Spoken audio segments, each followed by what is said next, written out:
बच्चों, पिछले अध्याय में हमने जाना था कि आज़ाद होने के तुरंत बाद हमारे देश को किन किन चुनौतियों का सामना करना पड़ा था। हमने जाना कि आज़ादी के तुरंत बाद में और भारत के सामने गरीबी जैसी एक बहुत बड़ी समस्या मुँह बाए खड़ी थी। तो गरीबी से निपटने के लिए और भारत को विकास के पथ पर आगे अग्रसर करने के लिए हमारी सरकार ने किस किस तरह की नीतियाँ बनाई थी और कैसे नियोजन के साधन अपनाए थे, ये इन सारी बातों का अध्ययन हमने पिछले अध्याय में कर लिया था। अब अध्याय संख्या 4 में हम पढ़ने वाले हैं भारत के विदेश संबंधों के बारे में। भारत के विदेश संबंध यानी कि हमारे देश के अन्य देशों के साथ किस तरह के संबंध रहे और आज़ादी के तुरंत बाद ऐसी कौन सी परिस्थितियां थी, ऐसी कौन सी स्थितियां थी जिनको देखकर हमारे देश ने, हमारे देश के जो प्रधानमंत्री थे, विदेश मंत्री थे, जो भी हमारी सरकार थी, उन्होंने विदेश नीति तय की। क्या थी वो विदेश नीति और क्या थे हमारे पड़ोसियों के साथ और अन्य देशों के साथ संबंध, इन सब बातों के बारे में हम जानेंगे अपने इस अध्याय में। तो हमेशा की तरह चलिए हम जान लेते हैं कि इस चैप्टर में हम क्या क्या पढ़ने वाले हैं। तो बच्चों, इस चैप्टर में हम पढ़ने वाले हैं 1962, 1965 और 1971 के युद्धों के लिए हमारे विदेशी संबंधों को तथा देश की राजनीति को कैसे प्रभावित किया। कि 1962 में चीन के साथ हमारे देश का युद्ध हुआ था, 1965 और 1971 में हमें हमारे पड़ोसी देश पाकिस्तान से युद्ध करना पड़ा था। तो इन तीनों युद्धों ने हमारे देश के विदेशी संबंधों को, विदेशी नीति को किस तरह से प्रभावित किया, इसके बारे में हम जानेंगे इस अध्याय में। और हम जानेंगे कि भारत के विदेश संबंधों ने किन अंतर्राष्ट्रीय परिस्थितियों में आकार ग्रहण किया। जब हम विदेशी संबंध कायम कर रहे थे, जब हम उनकी बुनियाद बना रहे थे, उस वक्त किस तरह की अंतर्राष्ट्रीय परिस्थितियाँ थी। क्योंकि बच्चों, ये तो एक तरह से आप सभी जानते ही हैं कि आसपास जैसा भी वातावरण होगा, जैसा भी माहौल होगा, उसी हिसाब से हमें भी उसके अनुकूल बनने के लिए उसी हिसाब से ढलना होगा, उसी के अनुसार हमें निर्णय लेने होंगे। तो उस वक्त जब हमारा देश आज़ाद हुआ था, हम हमारी विदेश नीति के कहें कि एक तरह से बुनियाद बना रहे थे, बुनियाद शुरू कर रहे थे। हम हमारे पड़ोसियों के साथ अच्छे संबंध बनाने के प्रयास कर रहे थे। ऐसे में कौन सी अंतर्राष्ट्रीय परिस्थितियां ऐसी घटित हुई कि जिनका प्रभाव हमारी विदेश संबंधों पर, हमारी विदेश नीति पर पड़ा। और हम जानेंगे कि भारत की विदेश नीति किन सिद्धांतों से निर्देशित हुई। ऐसे कौन से सिद्धांत हैं जो कि हमारी विदेश नीति को निर्देशित कर रहे हैं।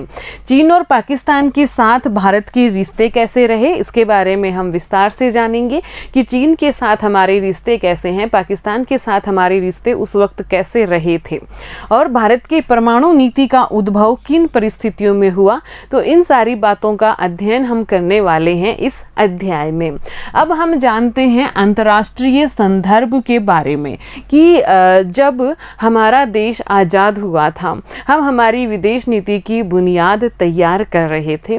उस वक्त कैसी अंतर्राष्ट्रीय परिस्थितियां थी, हमारे आसपास और पूरे विश्व में कैसा माहौल था, देखते हैं। विश्व महायुद्ध की तबाही से अभी बाहर निकला ही था। आप सभी जानते हैं हम 1947 में आज़ाद हुए और इससे पहले 1945 तक द्वितीय महायुद्ध हुआ था। अर्थात विश्व है वो अभी अभी महायुद्ध की तबाही से बाहर निकला था, अभी अभी महायुद्ध झेल कर सारा विश्व बाहर आया था। तो निसंदेह इस एक बहुत बड़ी घटना का प्रभाव पूरे विश्व में पड़ना ही था। विश्व के सामने पुनर्निर्माण का सवाल प्रमुख था कि अब कैसे वापस हम खड़े हों और किस तरह से इस संबंधों का निर्माण करें। क्या कोई ऐसा एक संगठन बनाएं कि दोबारा हमें महायुद्ध जैसी एक कहीं की त्रासदी से ना गुजरना पड़े।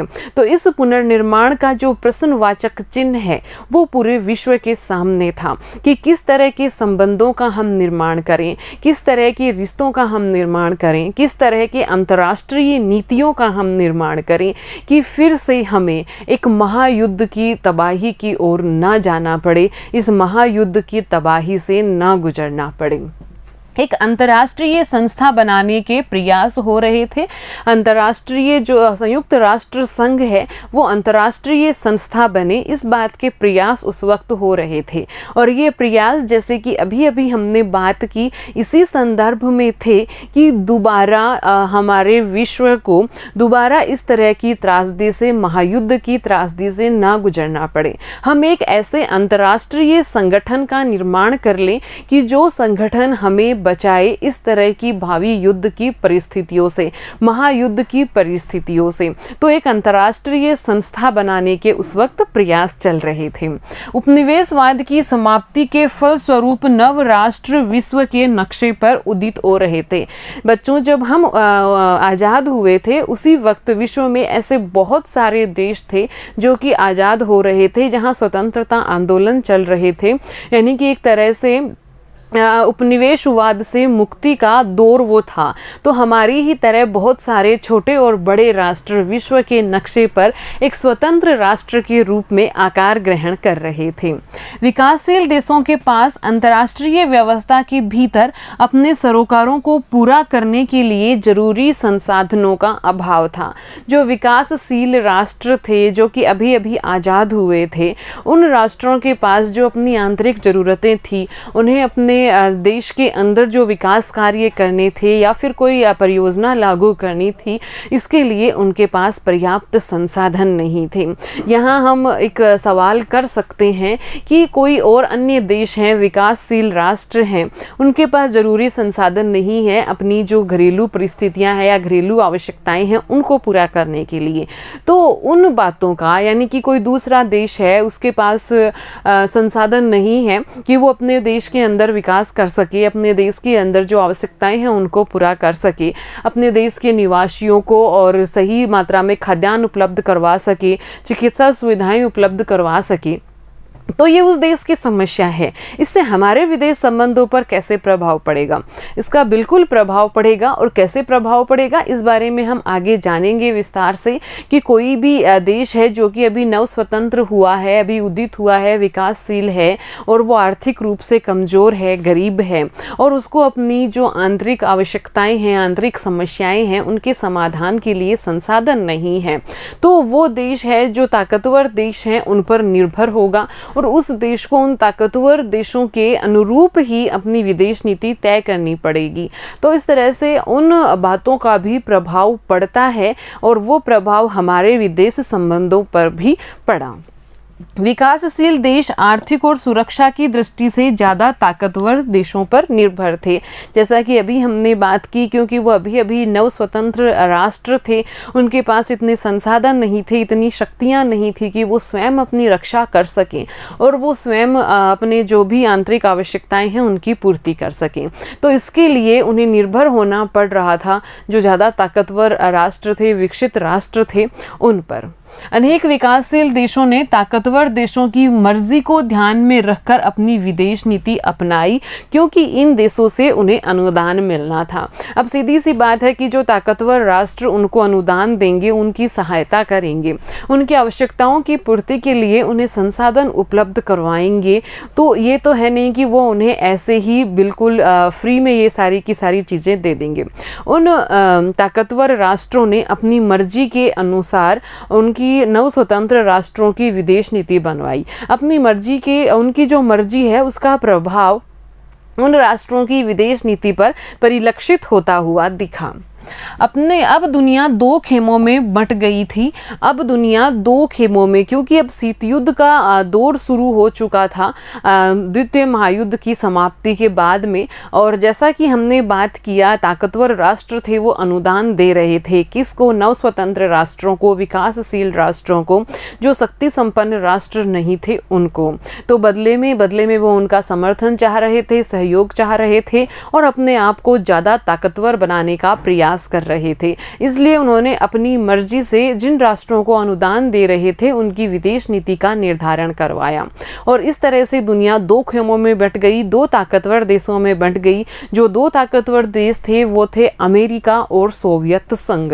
अमेरिका जिन देशों को अनुदान दे रहा था, अपनी मर्जी की विदेश नीति वहां बनवा रहा था। सोवियत संघ जिन देशों को अनुदान दे रहा था उनकी विदेश नीति पर सोवियत संघ का प्रभाव परिलक्षित हो रहा था। तो एक तरह से होड़ मच गई थी दो राष्ट्रों में, और इन दो राष्ट्रों की होड़ की वजह से, इन दो ताकतवर राष्ट्रों की वजह से अब पूरा विश्व दो खेमों में बढ़ चुका था। कुछ लोग थे वो सोवियत संघ के साथ हो चले थे, कुछ राष्ट्र, और कुछ राष्ट्र अमेरिका के साथ हो चले थे। और शीत युद्ध का दौर अब शुरू हो चुका था, अर्थात इन दोनों देशों में होड़ थी अपने आप को ज़्यादा ताकतवर बनाने की, अपने आप को ज़्यादा शक्तिशाली बनाने की। तो इस तरह से शीत युद्ध का दौर अब चल रहा था। ऐसे में क्या करेगा भारत? ऐसे में भारत ने किस तरह की नीतियों का निर्धारण किया? ऐसे में भारत ने कौन सी विदेश नीति अपनाई? ऐसे में भारत ने किसका सहयोग लिया? क्या भारत ने अमेरिका का सहयोग लिया या फिर भारत ने सोवियत संघ का सहयोग लेना ज़्यादा उचित समझा? इन सब बातों का सवाल हम अभी जान लेंगे। देखिए बच्चों, भारत की स्थिति की अगर बात करें तो भारत ने अन्य सभी देशों की संप्रभुता का सम्मान करने और शांति कायम करने का निर्णय लिया। हमारे संविधान में ही अनुच्छेद 51 में हमने ये बात निर्धारित कर ली थी कि हम जो भी अन्य राष्ट्र हैं उनकी संप्रभुता का सम्मान करेंगे।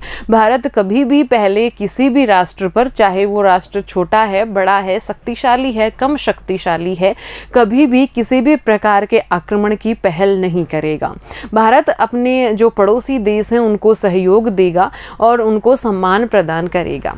तो हमने जो नीति अपनाई उसमें सबसे पहली बात तो यही थी कि हमने पथ चुना शांति का, हमने संप्रभुता का सम्मान करने का रास्ता चुना था। इसकी झलक हमारे संविधान के नीति निर्देशक तत्वों में भी मिलती है। अनुच्छेद 51 में मैंने अभी आपको बताया। लेकिन सवाल हमारे सामने ये उठा कि 1950 और 60 के दशक में विश्व राजनीति में भारत दोनों खेमों में से किस खेमे में शामिल हुआ? क्या भारत अमेरिका वाले खेमे में गया या फिर भारत सोवियत संघ वाले खेमे में गया? भारत ने कौन से खेमे को चुना होगा और क्यों चुना होगा?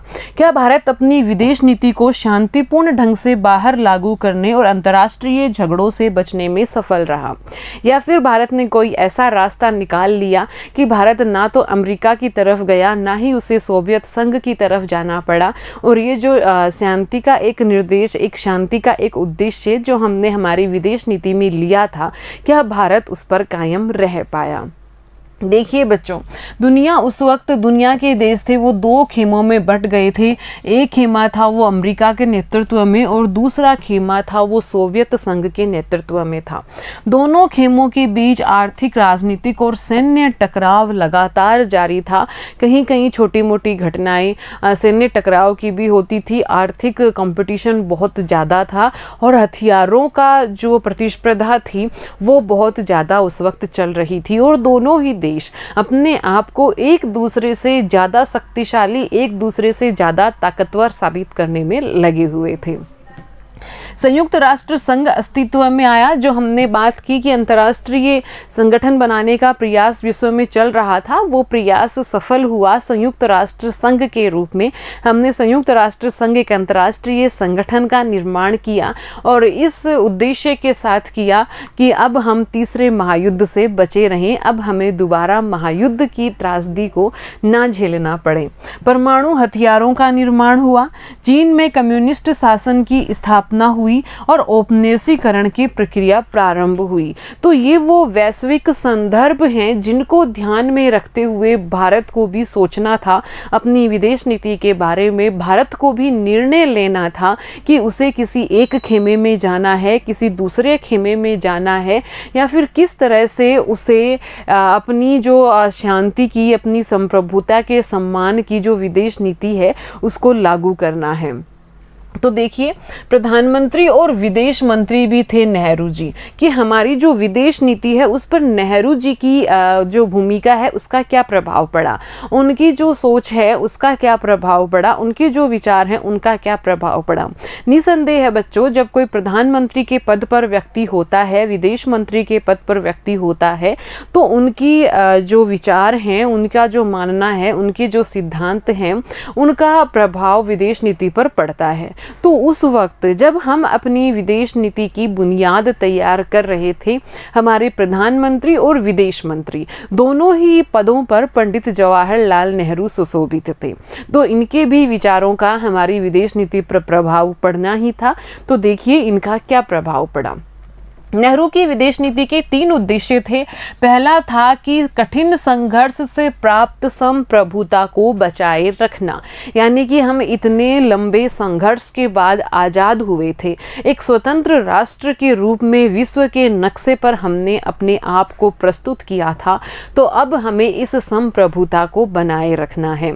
अर्थात भारत को इतना मजबूत बनना है, इतना ताकतवर बनना है कि अब इसकी संप्रभुता है वो कहीं दोबारा खो ना जाए। दूसरा उद्देश्य था क्षेत्रीय अखंडता को बनाए रखना, और तीसरा उद्देश्य था तेज रफ्तार से आर्थिक विकास करना। तो ये नेहरू की विदेश नीति के 3 मुख्य उद्देश्य थे जिन्होंने इसे प्राथमिकता से रखा।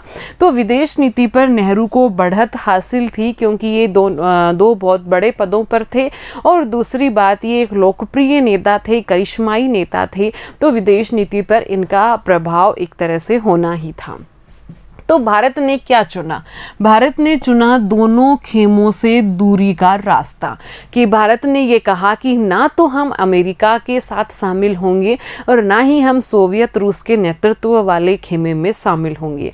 हम इन दोनों ही खेमों से अलग रहेंगे, हम इन दोनों खेमों से अलग अपनी विदेश नीति का निर्माण करेंगे।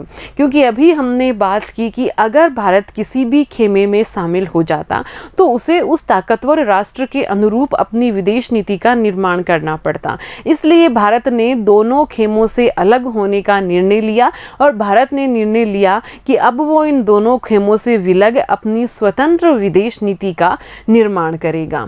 तो भारत ने गुटनिरपेक्षता की नीति का पालन किया, यानी कि किसी भी गुट में शामिल ना होना। भारत नाटो में शामिल हुआ और ना ही वार्सा पैक्ट में। अमेरिका समर्थित नाटो था, सोवियत संघ समर्थित वार्सा पैक्ट था। तो इन दोनों ही संधियों में से भारत किसी भी संधि में शामिल नहीं हो पाया। तो क्या भारत सच में गुटनिरपेक्ष रहा? क्या भारत ने सच में गुटनिरपेक्षता की नीति का पालन किया? तो कभी कभी ऐसा हुआ कि थोड़ी सी हमारी स्थिति डावाडोल हुई। कैसे हुई ऐसे कि 1956 में ब्रिटेन ने स्वेज नहर के मामले में मिस्र पर आक्रमण किया। तो भारत ने इसकी विश्वव्यापी निंदा की। लेकिन इसी साल सोवियत संघ ने हंगरी पर आक्रमण किया। उस मामले में भारत मौन रहा। इसलिए उस वक्त भारत की ये गुटनिरपेक्षता की जो नीति है इसकी आलोचना भी की गई कि ये भारत है वो गुटनिरपेक्षता की नीति की बात कर रहा है, लेकिन इसका झुकाव थोड़ा सोवियत संघ की तरफ है। लेकिन हमेशा ऐसा नहीं हुआ। अगर कभी कभार के अपवाद को छोड़ दें तो भारत ने गुटनिरपेक्षता की नीति का बिल्कुल सही तरीके से अच्छे से पालन किया। ना भारत ने अमेरिका के खेमे का पक्ष लिया और ना ही सोवियत रूस के खेमे का। देखिए फिर भी अधिकतर मामलों में भारत ने स्वतंत्र नीति को ही अपनाया। अब देखते हैं अपन अफ्रो एशियाई एकता के बारे में कि नेहरू जी थे, उनका हमेशा से मतलब कि ये मानना था कि जो भारत की स्थिति है, भारत का आकार है, भारत की जो एक शक्ति है, उसको देखते हुए वो विश्व के नक्शे पर खासकर एशियाई देशों के मामले में एक महत्वपूर्ण स्थान हासिल हमें करना चाहिए, भारत को करना चाहिए। इसलिए उन्होंने अफ्रो एशियाई एकता के बारे में बातें करनी शुरू की और 1947 के मार्च में ही एक एशियाई एकता सम्मेलन का आयोजन भी किया गया था। तो नेहरू जी थे वो भारत को एक कहें कि अग्रिम पंक्ति में रखना चाहते थे, खासकर एशियाई देशों के मध्य। तो भारत के आकार, अवस्थिति और शक्ति संभावना को भांपकर नेहरू ने विश्व के मामलों में, खासकर एशियाई मामलों में भारत के लिए बड़ी भूमिका निभाने का स्वप्न देखा था। भारत ने मार्च 1947 में ही एशियाई संबंध सम्मेलन का आयोजन किया। भारत ने इंडोनेशिया के स्वतंत्रता संग्राम के समर्थन में भी एक अंतर्राष्ट्रीय सम्मेलन किया था। इंडोनेशिया के बांडुंग में 1955 आएगा। ये 1955 में अफ्रो एशियाई सम्मेलन का आयोजन किया गया। बांडुंग सम्मेलन में ही गुटनिरपेक्ष आंदोलन की नींव पड़ी और गुटनिरपेक्ष आंदोलन का जो पहला सम्मेलन है वो 1961 में बेलग्रेड में हुआ। जो भारत की गुटनिरपेक्षता की नीति थी उसको हमने अब आकार दिया था और 1961 में बेलग्रेड में गुटनिरपेक्ष आंदोलन हुआ था। पहला गुटनिरपेक्ष जो सम्मेलन हुआ था वो हुआ था। अब भारत के साथ और भी कई देश जुड़ने लगे थे और कई देशों ने जो गुटनिरपेक्षता का कहें कि अपन ये सम्मेलन है, गुटनिरपेक्षता की ये नीति है, इसका पालन करना शुरू कर दिया था। शुरुआत भारत ने की थी और उसके साथ में बाद में अन्य राष्ट्र भी जुड़ गए थे। और आज भी जबकि शीत युद्ध का दौर खत्म हो चुका है, जबकि एक खेमा जो सोवियत संघ के नेतृत्व में था वो भी समाप्त हो चुका है, फिर भी ये जो भारत का गुटनिरपेक्ष आंदोलन है ये उसी तरह से प्रगतिशील है, आज भी प्रासंगिक बना हुआ है। ये अब देशों के जो सदस्य देश हैं उनके आपसी सहयोग पर आधारित एक आंदोलन है। तो अब लेते हैं प्रश्नोत्तर। प्रश्न संख्या 1, शीत युद्ध के दौर में विश्व किन 2 खेमों में बटा हुआ था? इसका आंसर आप बहुत अच्छे से दे सकते हैं कि शीत युद्ध के दौर में विश्व 2 खेमों में बटा हुआ था। एक खेमा अमेरिका के नेतृत्व में था और दूसरा खेमा सोवियत रूस के नेतृत्व में था। बांडुंग सम्मेलन कब हुआ था? अभी अभी हमने जाना, ये तारीख आपको याद रखनी है कि बांडुंग सम्मेलन कब हुआ था।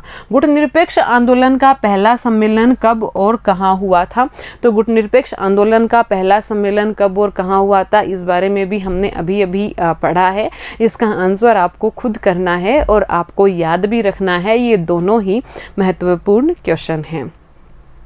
अभी के लिए इतना ही। अगले वीडियो में हम जानेंगे कि किस तरह से भारत ने अपने पड़ोसी देशों के साथ संघर्ष किया, उसमें सफलता प्राप्त की और उन संघर्षों का क्या परिणाम रहा हमारी विदेश नीति पर।